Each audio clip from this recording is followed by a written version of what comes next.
nyuma yaho ubuyobozi bw'isagara ca Bujumbura butegetse ko ata modoka yosubira gusanurirwa mu mabarabara ya zone ya Buyenzi. Iyo ngingo muri rusangi yarubahirijwe, ariko bahora bakora uwo mwuga bakaba bavuga ko batabona aho bagiye kubandaniriza umwuga wabo wari usanzwe n'abatunze. Bakaba basaba leta ko yobaronsa ikindi kibanza bobandanya bakoreramwo. Tugato ibibanza dukoreramo zo kwimuka kuko umugore wacu cyambere usanzwe uzi imyuga tuko turarangura turagerageza kuyigisha n'urundi rwaruka rw'u Burundi kugira nabo nyene bagira ubumenyi nejo bazoraba ingene ejo bifasha canke bikina mutoreyi.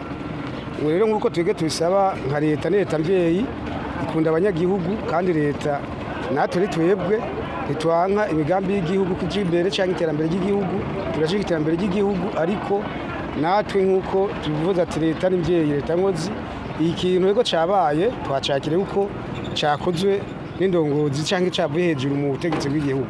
Kore twacakiriye twebwe uvuga ko twemeje twerekanye ko tubahereza amategeko ya leta. Rero twe twari gusaba ati boraba ingene bodukiringo cyo kwisuganya kuko ubu ntaho dufise tuja canke ngo tuve imiryango itungiye mu Buyenzi ni myinshi cyane. Rero twegere rero ko twosaba nk'abasanzwe dukorera ngaha mu Buyenzi leta yo kwiyumvira kwanza ikintu ya mbere yokora kugira ngo abana canke imiryango ntigire ubabari burenze mu gihugu. Hama twegere ko tukizuva kera twarigeze kwemererwa ko hari ibanza leta iriko iratunganya imbere y'ingingo ko ibanza zo bamaze kwitunganiriza kugira ngo tumenye aho tuje kurondera ubwo buzima tweshe imiryango yacu.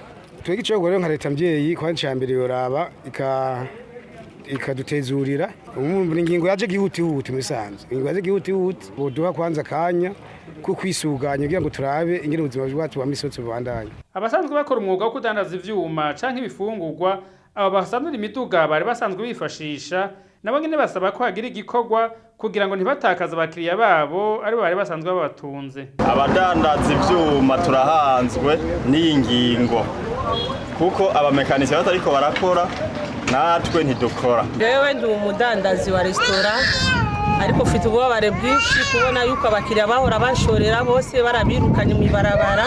Ubu mfite ubukene burengereye sinzi abana bazodiki amara narayakura mu bantu bamekanisiye none babirukanye nibabaye ibibanza ahandi je nzobasangayo ko turomba leta idufashe ibasubize bajya bamekanisiye cyangwa iturondere ikindi kibanza tuzoza dukoreramwo. Haruhande y'abakoresha muri uwo mwuga wo gusanura imiduga n'abahora abakozi babo nabo nyene bavuga ko batabona ingene bagiye kubandanya babaho, gutyo bagasaba leta gutegekanya ikindi kibanza coza kirasanurirwamwo imiduga.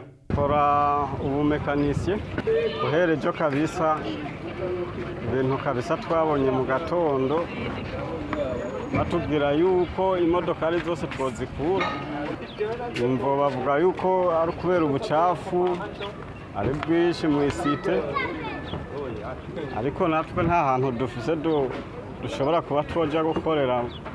Ubu nyene twatekereje ku buryo batubwiye ko ari itegeko naryo akaba ata muntu aharira naryo sinzi yuko boturonderera nk'ahantu dushobora kuja gukorera ari nk'ikibanza bashobora kudutegurira bakatubwira ati aha rero nimurebe muyungunganye mukore. Akazi kahagaze bivanye n'ukuntu twagiye tubona baza batubwira ati nta gusubira gukorera ku ibarabara, n'ubu turi ngaho nyine turicaye urumva nta kintu turiko turakora. Twe twifuza yuko twokora ariko tukakora imodoka zitaha muga tukabanya dukora kwa kundi nyene ariko tukakora isuku. Uko tubibona ibintu vyahindutse kandi vyahindutse kanini ya gose. Muri rusange twe inkamamodoka birukanye niho twatuzereye kugira dufungure, kandi iyo miduga niyo bituma twebwe bamwe abatuza ama PS abakora mekanike twese n'ibyo bintu byari bisanzwe bitugaburira. Isuku myurabara nitwe turikora kubera n'ubundi isuku ryakogwa, ariko sinzi ihangiro bifuza ko twogezako. Twariko turakora akazi kugira tubone yuko twomenya gukora imodoka nk'abandi, imodoka zikaza tugaca ubwenge tukamenya kubomora imodoka tukamenya kuzikora. Abantu hose duhagarara batubwira ati vaho ahantu duhagarara ubuso turiko turakorera. Urumva ubu twabuze n'ubundi buzi twokora ntako twobona twobaho turabuze ivyo twokora. Nubwo biruko muri zone ya Buyenzi hari bamwe mu mabarabara y'iyo zone babandanya bakora umwuga wo gusanura imiduga ataco binona.